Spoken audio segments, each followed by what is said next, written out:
আমি ব্যক্তিগতভাবে সুফিবাদ সম্পর্কে এত বেশি জানি না, যেহেতু আমি চট্টগ্রামের বাইরের মানুষ। তবে চট্টগ্রামকে বলা হয় আধ্যাত্মিকতার নগরী।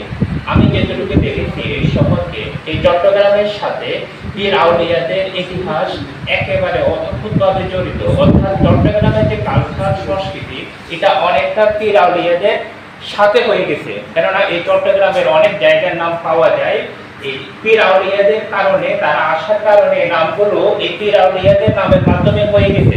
অর্থাৎ চট্টগ্রামের ইতিহাস এবং কালচার এটা পীর আউলিয়া ছাড়া আসলে হবে না।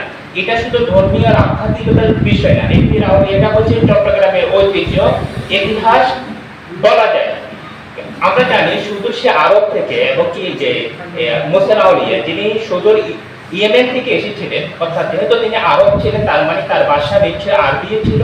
এবং যত বারো আলিয়া এসেছিলেন কিংবা দেখে যে বলা হয় 360 আলিয়া, যারা সবাই কিন্তু আরব থেকে এসেছিলেন বলেই আমরা ইতিহাসে পাই। অর্থাৎ এই বাংলা অঞ্চল যেখানে হিন্দু অধ্যুষিত ছিল, কিংবা তার আগে বলা হয় বৌদ্ধ, এই চট্টগ্রাম অঞ্চলে সাধারণত বৌদ্ধ ধর্মের মানুষেরাই ছিল, হয়তো ইসলাম ততটা ছিল না। অথচ এই পীর আউলিয়ারা সুদূর আরব থেকে এসে এখানে ইসলামকে এত বেশি প্রচারিত করেছেন, এত বেশি মানুষ ইসলাম গ্রহণ করেছিলেন। এই পীর আউলিয়াদের তাদের আদর্শ, তাদের নীতি নৈতিকতা, তাদের সত্যবাদিকতা, তাদেরকে দেখি মানুষ দলে দলে ইসলাম গ্রহণ করেছিলেন।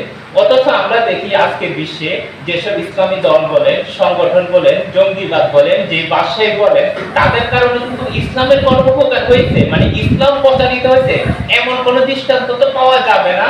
সত্য বলতে তাদের কারণে ইসলামের ভাবমূর্তি আরো নষ্ট হয়েছে সারা পৃথিবীতে।